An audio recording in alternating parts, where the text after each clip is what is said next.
Breaking news చూస్తున్నాం. తెలంగాణలో ప్రజాపాలన లక్ష్యంగా రేవంత్ సర్కార్ అడుగులు వేస్తుంది. అందుకు తగ్గట్టుగానే ప్రజాభీష్టం మేరకు నిర్ణయాలు తీసుకుంటుంది.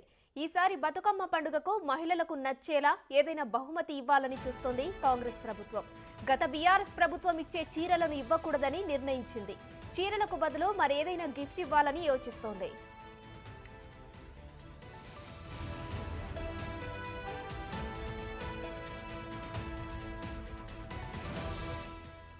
ఇక ప్రతి ఏటా బతుకమ్మ పండుగకు బీఆర్ఎస్ మహిళలకు చీరలు పంచేది. అయితే ఈ విషయంలో అటు మహిళలకు ఇటు నేతన్నలకు అన్యాయం జరిగిందని కాంగ్రెస్ ప్రభుత్వం గుర్తించింది. ఇవి బతుకమ్మ చీరలు ఆడబిడ్డలు కట్టుకునేటివి కావు అని చెప్పి ఆడబిడ్డలు తిరుగుబాటు చేసిన మాట వాస్తవం కాదా? తమరి ద్వారా వారిని నేను ఏమడగదలుచుకున్నా అంటే ఒకటే మాట, స్ట్రైట్గా సమాధానం. మీరు పథకం ప్రారంభించిన రోజు పేదలకు ఇచ్చిన చీరలు సిరిసిల్ల చేనేత కార్మికులు నేసినాయా? సూరత్కి వెళ్ళి కిలోల కింద తూకంలో కొనుక్కొచ్చి కమిషన్లు కొట్టి పేదలను మోసం చేసిందా లేదా వారు చెప్పాలి. నెంబర్ 1 అధ్యక్ష.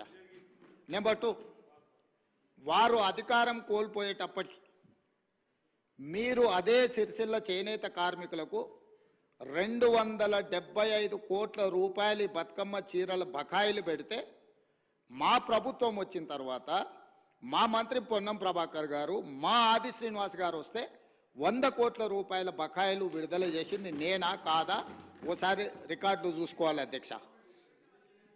అదేవిధంగా అధ్యక్ష, అదేవిధంగా ఎయిర్పోర్టుకు మెట్రో రైల్ గురించి చాలా విషయాలు వారు మాట్లాడినరు. దాన్ని మళ్ళా ఇంకొక సందర్భంలో నేను వివరంగా చెప్తాను దాని మీద. కానీ వారిని నేను అడిగే ప్రశ్న, ఎంఎంటీఎస్ శంషాబాద్ దగ్గర ఉమ్నాబాద్ వరకు ఎంఎంటీఎస్ వచ్చింది. కేంద్ర ప్రభుత్వము ఎంఎంటీఎస్ను ఎయిర్పోర్టు లోపలికి అనుమతించండి, ఈ 2.5 కిలోమీటర్లు ఎంఎంటీఎస్ను ఎయిర్పోర్ట్లోకి అనుమతిస్తే సామాన్యమైన పేదలకు రవాణా సౌకర్యం ఏర్పడుతుంది. హైదరాబాద్ మహానగరాన్ని నుంచి ప్రస్తుతం చీరలు పంపిణీ చేయొద్దని నిర్ణయానికి వచ్చింది సర్కార్. అందుకు బదులుగా ఏమిస్తే బాగుంటుందని ఆలోచిస్తున్నట్టు తెలుస్తోంది. ఏదైనా గిఫ్ట్ ఇద్దామా?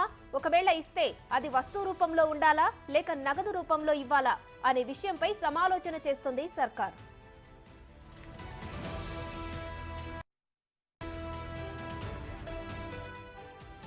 బతుకమ్మ చీరల కోసం 370 కోట్లు కేటాయించేది గత ప్రభుత్వం. అందులో సగం నిధులు దళారుల చేతిలోకి వెళ్లాయనే ఆరోపణలు ఉన్నాయి. అలాగే చీరల నాణ్యతపై మహిళలు రోడ్డుకి ఆగ్రహం వ్యక్తం చేసిన సందర్భాలున్న నేపథ్యంలో ఈసారి మహిళలకు మరేదైనా బహుమతి ఇవ్వాలని ప్రభుత్వం చూస్తోంది. డబ్బులిస్తే పండుగ ఖర్చులకు ఆసరగా ఉంటుందని ఎక్కువ మంది మహిళలు అభిప్రాయపడుతున్నట్లు ప్రభుత్వం గుర్తించింది. దీంతో మహిళలకు నగదు గిఫ్ట్గా ఇవ్వొచ్చని భావిస్తున్నట్టు తెలుస్తోంది. అయితే దీనిపై ఇంకా తుది నిర్ణయం తీసుకోలేదని అధికారులు తెలిపారు. త్వరలోనే సీఎం రేవంత్ రెడ్డి దీనిపై నిర్ణయం తీసుకోనున్నారు.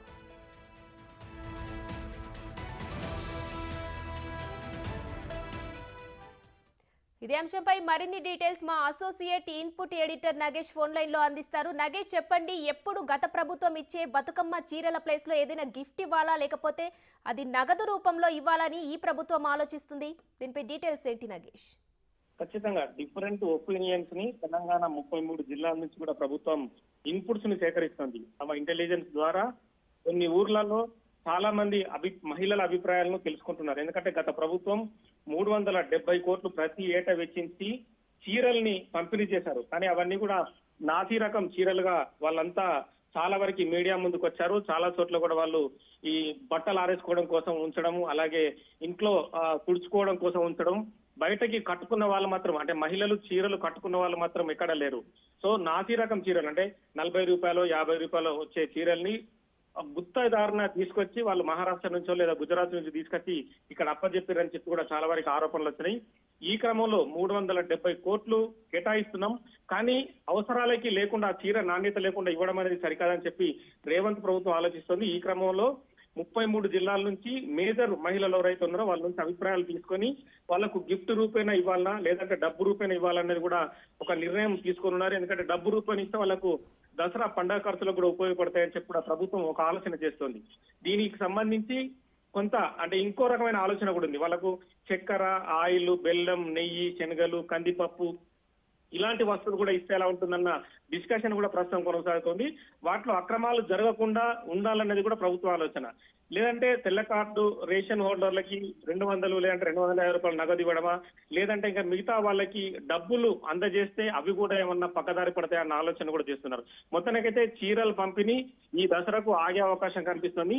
డబ్బు రూపేణా ఇవ్వడమా లేదంటే గిఫ్ట్ రూపేణా ఇవ్వడం అనేది కూడా రేవంత్ రెడ్డి అమెరికా నుంచి ఇప్పుడు కొరియా నుంచి వచ్చిన తర్వాత మళ్ళీ కేబినెట్ సమావేశం ఉంటుంది. దానిపైన మంత్రుల అభిప్రాయం కూడా తీసుకొని ఎమ్మెల్యేల నుంచి కూడా వచ్చే అభిప్రాయాలు తీసుకొని తుది నిర్ణయం తీసుకొని ఉన్నారు. నగేష్, అలాగే ఇది డబ్బు రూపంలో గానీ వస్తువు రూపంలో గానీ ఇచ్చినప్పుడు అధిక భారం పడే అవకాశం ఉంటుంది. మరి దీనిని ఏ విధంగా రేవంత్ సర్కార్ తీసుకొని ముందుకు వెళ్లే అవకాశం ఉంది?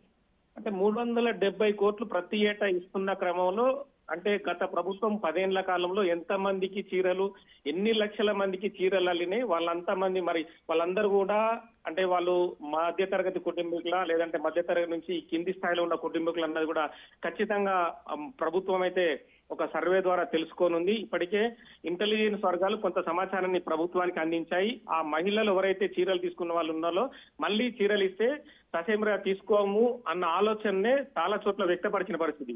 ఈ క్రమంలో వాళ్ళకి సరుకుల రూపేణా ఇస్తే కూడా ఎలా ఉంటుందన్న ఆలోచన. ఎందుకంటే సరుకుల రూపేణ ఇస్తే వాళ్ళకు ఆ దసరా పండుగకు వాళ్ళకు ఏదో రూపేణా ఉపయోగపడుతుంది. అది కూడా ప్రభుత్వానికి ఒక మంచి పేరు తెస్తుంది అనేది ఒక ఆలోచన.